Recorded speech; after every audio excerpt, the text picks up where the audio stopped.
Yun na magpapastart. Hi guys, it's me, Kim. And me, Jonah. And today we're going to answer 3 questions given by our instructor regarding to the movie How to Make Millions Before Grandma Dies. And how it connects to philosopher perspective about a good life.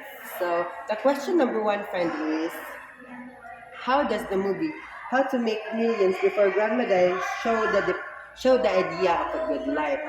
So, the movie shows the idea of the good life. Diba in the movie, there is the main character named M and his grandma na in the movie. The movie, and diba M wants a lot of money for her, for his yung mga luho something and then nasikasan diba ito na babae, and then that girl siya ang nag-alaga silang grandpa, and after the grandpa dies, ang mga mana na padulong tanan sa babae, sa ibabaw na babae, and after din ato di ba mo nakita din nga advantage of nakita ni na that as a advantage for him to have a lot of money sad, so he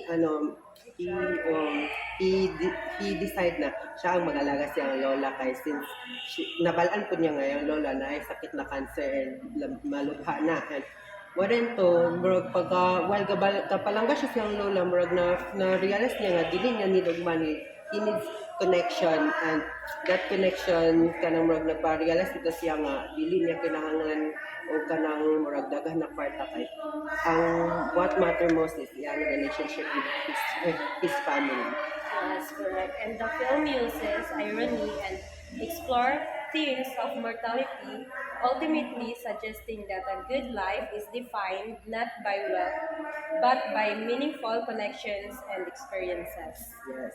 And sunod friend, ang next question is, which philosopher idea of good life is reflected in the movie for you? So for me, it's Aristotle. Because the film critiques the idea that wealth leads to happiness, echoing Aristotle's belief that external goods like money are only a small part of a good life. Instead, Aristotle argues that true happiness comes from cultivating virtues like wisdom, generosity, and love, which seems to align with Grandma's perspective in the movie.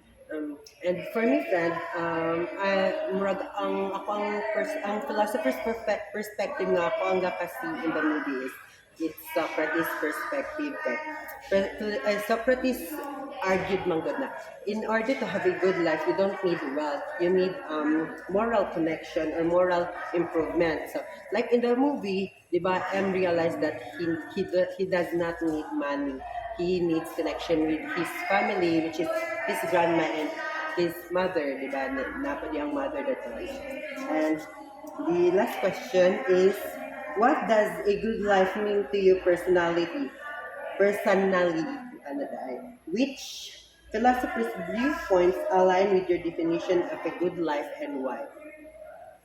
So, to me, a good life means living in a way that balances personal fulfillment, meaningful relationship, and positive contribution to others. So, ang imong ginayon is perspective ni Aristotle sa day. Yes.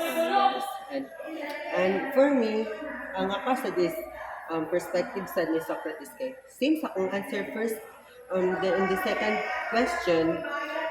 question, di ba?